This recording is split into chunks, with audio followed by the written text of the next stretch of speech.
likes attention. He's a vain individual, and he wanted the limelight, and that's what he did. Hey everybody, it's Jakson Buhaj here. Today I am joined by Rick Kastigar. Now, Rick was a former chief deputy of the Pima County Sheriff's Office for 46 years and was the acting supervisor of Sheriff Nanos, who is currently overseeing the Nancy Guthrie investigation. Thank you so much for joining me. My pleasure. Now, you knew Sheriff Nanos for quite some time, and considering that he has, a lot of oversight with regards to this case, I want to get some insight as to what type of person he is. What kind of lifestyle does he lead? And is he fit to run an investigation such as this one in conjunction with the FBI? Well, that's a multifaceted question you've asked. And with regard to his type of person, I can speak to his character. He was reported to me, I was his boss for most of his career, and it was reported to me that he was a bully, but there wasn't any specifics. There weren't complaints that said he did this on this day, but that he was generally a bully. And I did not, as his boss, see that. I've now concluded that he was pretty patronizing to me during the course of our careers as we both advanced in the organization. He's a socialite. He likes to live comfortably, and he likes attention. And he has vanity, and he is, in my opinion, a fairly egocentric individual. How does that hurt or help a large-scale investigation? I'll tell you. When this community learned that Nancy Guthrie was missing, the sheriff's department began a search, a ground search, that involved people on the ground and helicopters and a number of contingents that were out there. What's interesting to me is maybe a day later we learned there was blood on the front porch. Matter of fact, one of the news sources found that, and we're trampling on it. That's troubling because the scene was left open. It had to have been known early on that Nancy was abducted from her home by the evidence that was in the room, now her bedroom. I don't have the specifics, but I have since learned that there was evidence she was abducted. The blood, as we now know, on the porch belonged to Nancy. So you have to ask yourself, was this just a nosebleed, or was she injured in some kind of altercation that an 84-year-old might be physically able to create with somebody trying to take her out of the home? And I believe the latter happened. Chris involved himself, Chris, I say, as the sheriff, Sheriff Nanos, involved himself intimately in this case. And it's classic style for him. He is a micromanager, right, and he will not take much advice from people who he respects. As a matter of fact, he rebuffed the FBI on a number of occasions as they became available and brought in their resources. He did that because he has disdain for them based on an incident that happened several years earlier where the FBI, very shortly, I'll tell you that story, they were investigating one of his subordinates. He was the sheriff and they were investigating it. They told him they would keep him apprised of their investigation. They didn't. And that angered him. Now we come forward to the Nancy Guthrie's abduction, and the FBI is offering resources, and again, he rebuffs those. That is crazy. That's stupid, because the FBI has a wealth of resources and a wealth of well-trained individuals who could help out, and in my opinion, should have taken over this investigation. The classic story we all heard about was the DNA evidence that went to Florida, not the FBI Quantico facility. There's purely, if I were making that decision, and I think most police chiefs would have agreed, the FBI has greater resources. So Chris made some mistakes up front. He's been criticized for those. And some of your viewers might consider me a guy with, just a grudge. I don't work there anymore. I left a couple of years ago, and I'm not pursuing his office.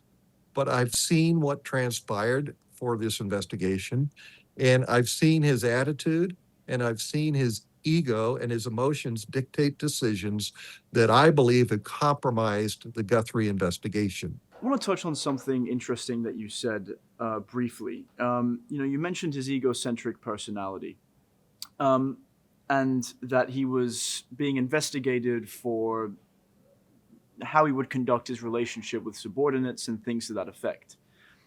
You knew him for quite some time, and I'm wondering if there was. I know you said you don't have a grudge, but I'm wondering if there was a certain turning point in your relationship with him, to where you started to view him differently, maybe in regards to your personal relationship with him, or in regards to how fit he was for his position at Pima County Sheriff's Office. Well, I can tell you a couple of incidents that were perhaps the impetus for me being very cautious and concerned about the relationship we had.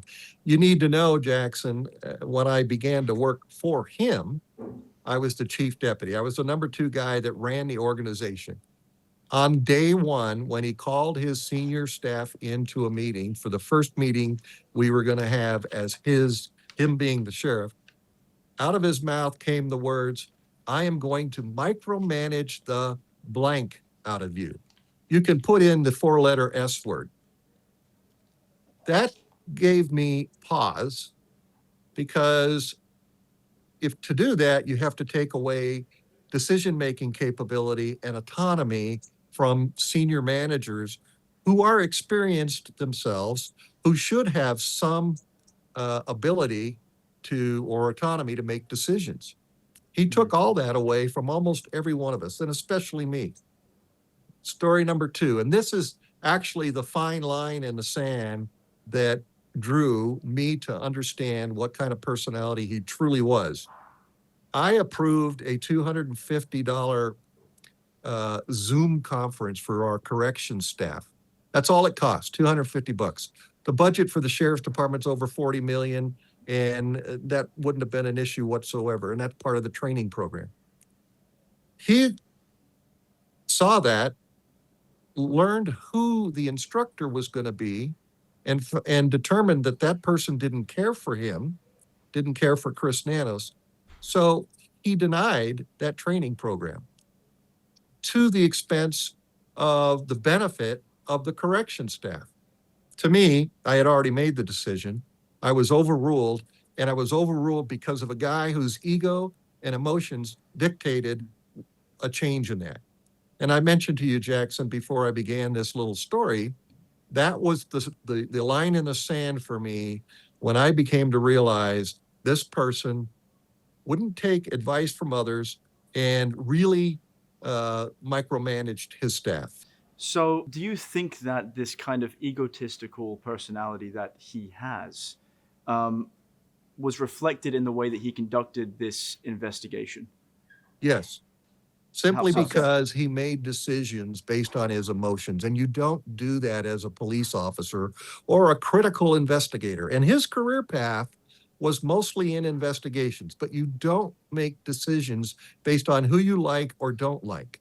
You make decisions based on what's the best approach. And I told you the story about the FBI.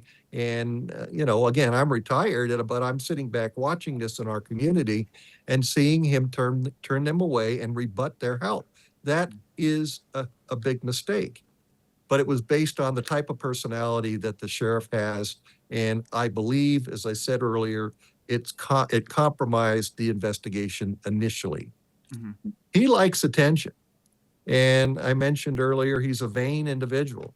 And all of us in this country and across the world saw him get in front of cameras and start to speak and tell what he could, what was going on in the investigation. There are others that are much more articulate than he that could have done that job for him. But he chose to because, and again, I know him well enough to know he wanted the limelight, and that's what he did. At the scene and around the area, there were a variety of gloves that were sent for DNA testing. Some of these gloves actually turned out to belong to law enforcement, and I'm wondering what that is indicative of to you, with regards to how he conducted the investigation? The house should have been more aggressively done earlier in the investigation. The search around the house was an afterthought and perhaps some pressure from others who saw what was going on. Yes, other gloves were found that belonged to detectives that were looking for evidence around the home and in the yard. And for a cop to just take a glove off and discard it in the desert is kind of stupid because it effectively contaminates a crime scene. You don't know where Nancy went after she was taken or abducted. We have theories, but it should have been ground search should have been done much earlier. The DNA testing should have been handed off to the FBI. And I'm going to repeat myself, Jakson. I believe this entire investigation should have been handed off to the FBI initially, once it was determined, that was pretty early, that she was abducted because of the national interest in this and her daughter, Savannah. That took the investigation beyond the scope of what this local sheriff's department could do with what resources they had and should do.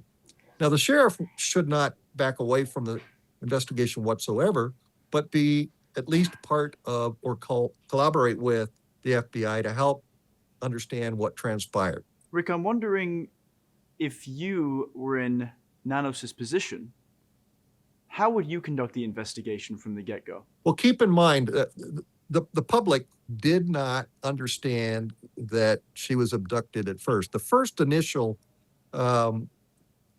issue was this is a typical, and there are those, person who was addled and walked away from her home. But there was evidence at the scene. The initial response proved, so, there's blood on the porch. The bedroom had certain things going on. So that should have escalated the investigation. I would have, as you asked me, gotten the FBI involved within 24 hours once I knew what the case was about. Mhm. And that didn't happen right away. And as I mentioned to you, I understand. I know the reason. I don't know that Chris Nanos will admit it, but I know the reason in my heart, having worked with him for 4 decades. Right. So I would have had the FBI come in. I would have offered to them as a lead investigator the resources that the sheriff's department has here locally and worked together on this case. I'm wondering, considering your outstanding connection with the Pima County Sheriff's Office, I know you can't go into specifics, but if you could just give us some detail on how they're currently handling the case. Do things look grim? Do things look hopeful? Is there any hope that Nancy Guthrie, or if she's no longer with us, her remains will be found? Again, that's multifaceted question, but I'll tell you what I think. I again am retired and I haven't had the information or don't have access to the information that the investigators do have.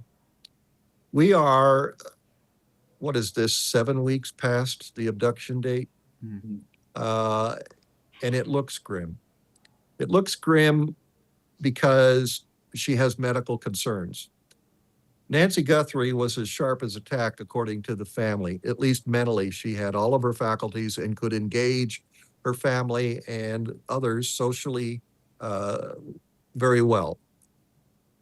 Unfortunately, her medical situation, and I don't have all the details, but it certainly appeared to be dangerous and serious. I have a theory that whoever abducted her, and I believe it was more than one individual. And the reason I believe that is because there's a very telltale level of sophistication that you can garner from the video evidence that we have and the lack of video evidence from other doorbell cameras. But I have a theory there's more than one. I have a theory that this was a targeted abduction, that there was going to be a place to keep her and to keep her healthy. There was going to be resources somewhere nearby to deal with her. My theory points to Mexico. It's 60 miles from here. And if you're trying to take her someplace and hold her for ransom, that would be an ideal place to go. I believe that sadly she probably succumbed to a medical issue. And then the pawn that they had to use is no longer available. And I believe that she's likely passed, as sad as it may be, but given the time that has lapsed since then, and given the fact that we don't hear about any interaction from anybody who purported to be, other than some goofballs, who purported to be the abductor and made demands. We don't know that. And the public, and that's what I'm part of, hears that nothing has happened in that regard.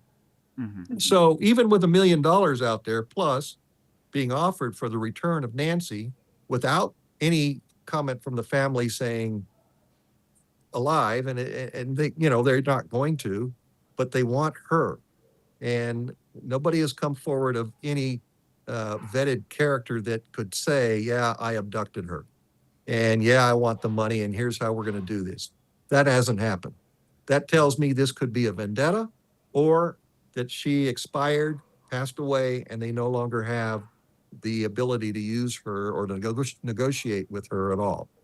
Working at TMZ, we've seen the ransom notes that were allegedly sent by the person that abducted her.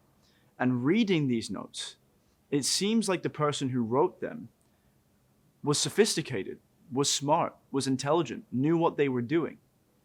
What that doesn't line up with, at least personally for me, is how they tried to gain access to the house on that Nest doorbell video. If you could build a profile on this person and the type of criminal that they are, what would it be? Well, let me walk you through my interpretation of that doorbell video that we've all seen dozens of times. Mm-hmm. If you look at it critically, and perhaps from an investigative point of view, you see this guy come into the frame. He walks slowly, he's hunched over, and he turns his head into his left shoulder as he continues to approach that doorbell camera.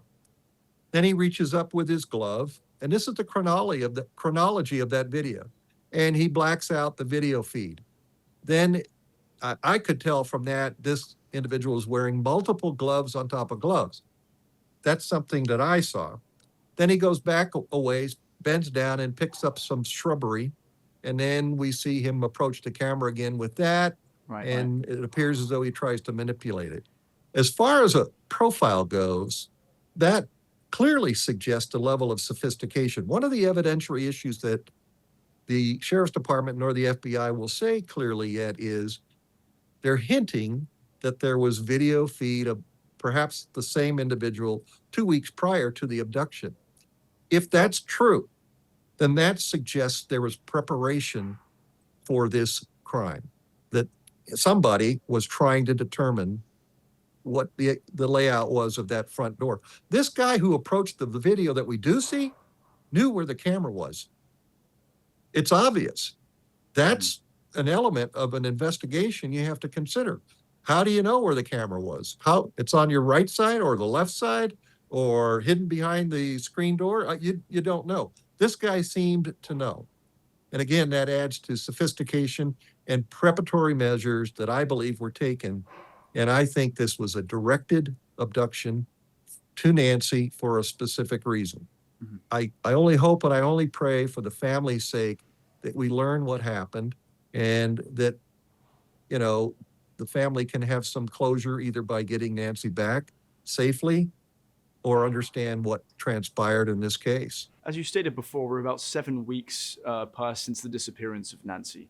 And considering that the Pima County Sheriff's Office is working in conjunction with the FBI, and it's been, at least from a missing person standpoint, so long since she initially went missing, what could the Pima County Sheriff's Office possibly be doing right now to further this investigation? They have de-escalated the number of investigators that was originally assigned to this to a core group of individuals of 15 or 20 people. That I understand. And I still have contacts with the Sheriff's Department, so I get this pretty well firsthand. So they've cut down the number of investigators. And that makes sense because the longer or the farther out you get from the time of the event, you start to pare down the number of leads you have. Some have suggested this is now a cold case, and I don't buy that. And the reason I don't buy that is because there are still tips that are being called in. There's still information that needs to be vetted and cleared. And we're talking thousands now.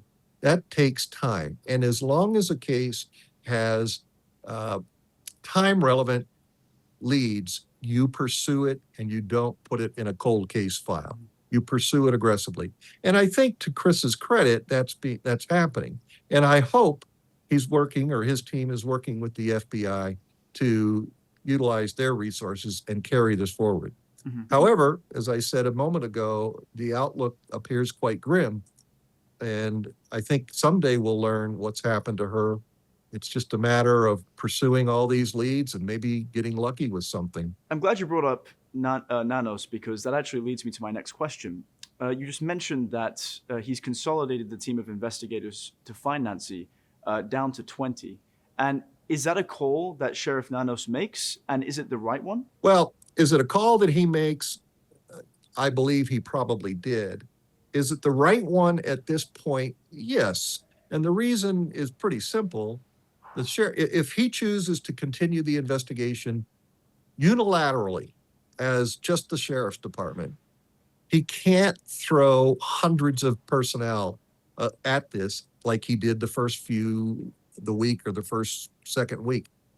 He has to pare it down because those people, you still have a law enforcement agency that has to look at other cases that are coming in and investigate those or pursue those. So, yes, I believe he likely made that decision, and I believe it's probably the right decision. Mm-hmm. Now, what I understand is that core group of 15 or 20 people are dedicated to this case, which means they're not getting other cases handed to them to look at. They are dedicated. So they're filtering through all of the evidence that has been provided. The DNA is interesting, and I believe they have a piece of DNA that they can't really account or attribute to an individual. So there's genealogy processes that could occur with DNA, and I believe that they are likely pursuing that. That's exhaustive work and takes time. So that piece of DNA or pieces of DNA are likely being processed to look for familial attributions to who this guy at the front door camera is. And again, the timeline here at 7 weeks is not unreasonable given that labor that's involved in going through that genealogical DNA. What does the timeline on that generally look like? Well, your normal DNA, if you grab it, you compare it to a database that exists today. And if the person had been arrested for a major crime previously, they would be in that database. And the attribute would be exact. In other words, if somebody's in that DNA database, a piece of DNA could be compared and you would know exactly who it was, not a family grouping of who it was. So the secondary process, as I mentioned, is this genealogical process that involves looking at family types and blood types, or DNA types, I should say. That can take months. It's an exhaustive process, and it won't hit a bullseye. It won't tell you exactly who it is, but it could very well tell you this is the family line of who it is. And that takes a while. But I'm hopeful they're doing that. I believe that they're smart enough to do that and likely are, but it does take time and it could be months. As soon as this crime was confirmed to be an abduction, if Sheriff Nanos immediately handed it over to the FBI, are you intimating that there was a much higher likelihood that Nancy Guthrie would be found? Actually, no. Even though some of the decisions that were made by the sheriff's department here were reactive and perhaps too late, now we are in a position where 7 weeks later, we still don't have a lot. Could the FBI have changed the outcome from where we are today? I don't really think so. Mm-hmm. I just don't think so. But was it clumsy? You don't know at that point, 2, 3, 4 days after she's abducted, you don't know what the FBI's resources are. I'll give one example, that doorbell camera video. the Pima County Sheriff's Department initially dismissed any any ability to grab that video. Lo and behold, the FBI does get involved eventually. And now we see video and we go, wow, that existed? Where was it? Well, the FBI was able to get it, not the Pima County Sheriff's Department. And it was because of their dogged investigators who went out and apparently went to Google, and somewhere in some cloud, they found it. And God bless them, because that's a critical piece of evidence. Unfortunately, the Pima County Sheriff's Department did not have that and gave up on that initially. Rick, you've been absolutely fantastic. Thank you for joining me today. I have one more question. Everybody would like to see Nancy come home safe. And if she's unfortunately passed, everyone would like to see her delivered home to her family. That being said, I think everybody has the same end goal here. So if there was a message that you would like to send to Sheriff Nanos with regards to this investigation and how it should be conducted, what would it be? So you asked me what I would tell Chris Nanos to his face, and I would tell him to extract your ego, be introspective, be respectful of other people's opinions and other resources that are available to you, Chris, and let those with the talent and the capability that you might think you have, but probably don't necessarily, let them help you in a positive way for a better outcome of this case. With regard to the Guthrie family, God bless you all. Our hearts are with you. This community is crying for you, both literally and figuratively, to help you bring back your mother. And we wish you the best. Whatever the outcome may be, we wish you the best. Rick, both I and our audience really appreciate your informative insight. Thank you so much again for joining me today. Thank you, Jakson. Have a good day.